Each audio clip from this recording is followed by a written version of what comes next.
नमस्कार। मैं डॉक्टर हेम श्रीवास्तव। हम छोटे बड़े मुद्दे संसार के उठाते रहते हैं, चाहे वो स्वास्थ्य से संबंधित हो या इकोनॉमी से संबंधित हो या राजनीतिक से संबंधित हो। तो आज हम कौन सा मुद्दा उठाएं? आज हम बहुत ही छोटी सी चर्चा रखते हैं ताइवान पर।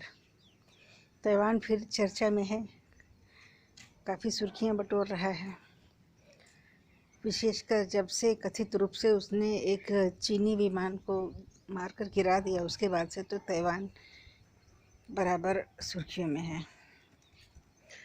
तो हम देखें कि क्या है बात, क्या महत्व है ताइवान का और ताइवान को लेकर के चाइना इतना सेंसिटिव क्यों है। यह समझा जा रहा है कि अब 1G, 2G, 3G, 4G के बाद अब 5G का युग आ रहा है। तो ये जो अलग अलग जी यानी जेनरेशन्स हैं, इनका काफ़ी वाइटल टेक्नोलॉजिकल हिस्सा है सेमीकंडक्टर। और ये साइंस और टेक्नोलॉजी की ऊंचाई की मिसाल होता है सेमीकंडक्टर, जो कि एक इंस्ट्रूमेंट है जो कि प्रयुक्त होता है।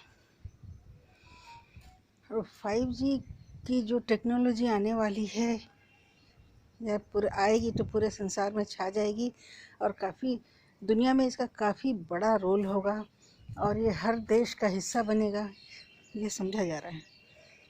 तो ये जो तकनीक है, ये काफ़ी बड़े टेक्नोलॉजिकल एडवांसमेंट का एग्जाम्पल होगा, क्योंकि इसमें बड़ी उच्च तकनीक लगती है। तो जनरेशन्स 5G, 4G सभी में सेमीकंडक्टर्स का अहम रोल रहा है। तो जब 5G आएगा तो फिर सेमीकंडक्टर का रोल और ज़्यादा बढ़ जाएगा, बहुत काफ़ी व्यापक होगा। जैसा कि समाचारों से पता चलता है कि सेमीकंडक्टर का रोल अब तो वैसा होगा जैसा कि पहले कभी भी नहीं था।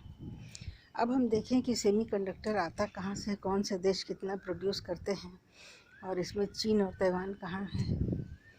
संसार के कई देश सेमीकंडक्टर प्रोड्यूस कर रहे हैं, परंतु चीन बहुत सारे टेक्नोलॉजी में बहुत आगे है, लेकिन सेमीकंडक्टर के मामले में उतना आगे नहीं है।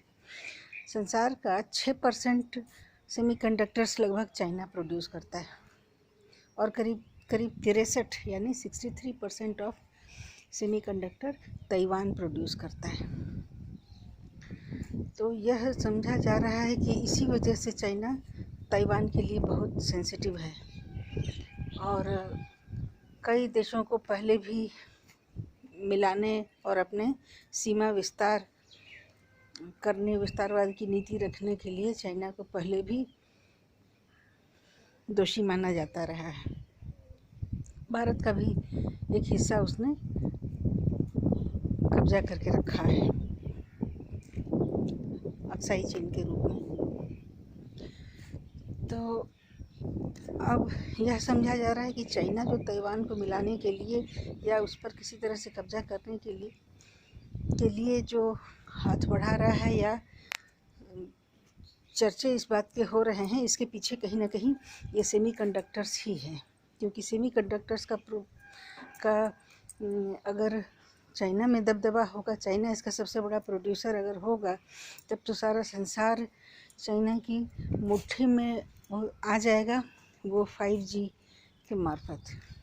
उसके बाद तो संसार में चाइना की तूती बोलेगी।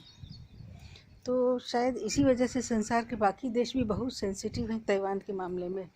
वो समझ रहे हैं कि अगर 5G तकनीक का मालिक अगर चाइना हो गया, यानी कि ताइवान उसके कब्जे में आ गया, तो फिर संसार का परिदृश्य और बुरा हो जाएगा। अभी तो कोरोना वायरस को ही बायोलॉजिकल वेपन के रूप में देखा जा रहा है, और जब 5G तकनीक का 63% अगर चाइना का हो जाएगा, तब फिर चाइना की शक्ति का तो अंदाज़ा लगाना मुश्किल होगा। तब तो जिस देश के पास अगर ताइवान आ गया, तब तो वो संसार का सुप्रीम पावर होगा। तो हम समझते हैं कि यही वजह है कि ताइवान खबरों में है और चीन की नज़र ताइवान पर है। अगले वीडियो में फिर मिलते हैं। जय हिंद, जय भारत।